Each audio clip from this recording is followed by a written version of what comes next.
Ini adalah indoor waterpark yang pertama dan terbesar di Malaysia.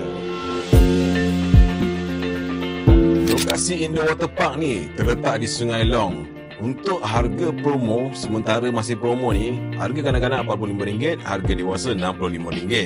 Jadi korang cepat-cepat grab sebelum harga kembali pada asal lah. Aku tengok anak-anak aku ni pun dah tak sabar nak mandi. Uniknya splash zone ni, ia adalah fully berbumbung. Jadi tak perlu risau dengan panas dan hujan. Dekat sini pun lokal ada juga disediakan. Walaupun berbumbung, bini aku tetap juga pakaikan spray UV protection untuk anak-anak aku ni lah. Nak buat macam mana, dah itu sifat dia sebagai seorang ibu mitali. Pelampung dekat sini bukan free korang kena sewa dan tempat ni paling best sekali lah. Sebab zaman dulu kalau korang ingat lagi, Desa Waterpark pun ada ombak kan, dekat sini pun ada. Jadi tempat ni mengimbau kembali zaman kanak-kanak aku dulu, di mana anak-anak aku sekarang dapat merasai apa yang aku rasa dululah. Cuma untuk bahagian ombak ni, aku tak sarankan kepada anak-anak yang kecil lah. Sebab bila ombak dia datang, aku yang berat 150 kg ni boleh tenggelam weh. Ombak dia memang sangat kuat. Jadi kalau untuk anak-anak kecil, ada bahagian lain yang sesuai untuk anak-anak korang.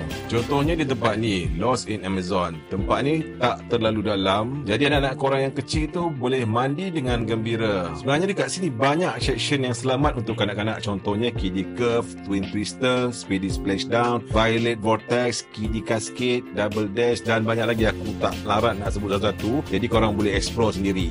Untuk bahagian dewasa pula, macam bini dengan anak aku ni, dia tengah layan section Whirlpool Whale, Zumi Glide dan juga Giggling Geyser. Memang best lah aku tengok diorang ni. Overall bagi aku, splash zone ni sangat menarik sebab ia sangat sesuai untuk semua peringkat umur. Aku yakin momen yang sangat berharga macam ni, anak-anak korang pasti akan ingat sampai bila-bila. Yelah, macam aku dulu pun masa kecil-kecil pergi Desa Waterpark, aku ingat sampai sekarang. Jadi tak mustahil lah anak-anak ni lagi 20 tahun pun mesti akan ingat momen berharga ni.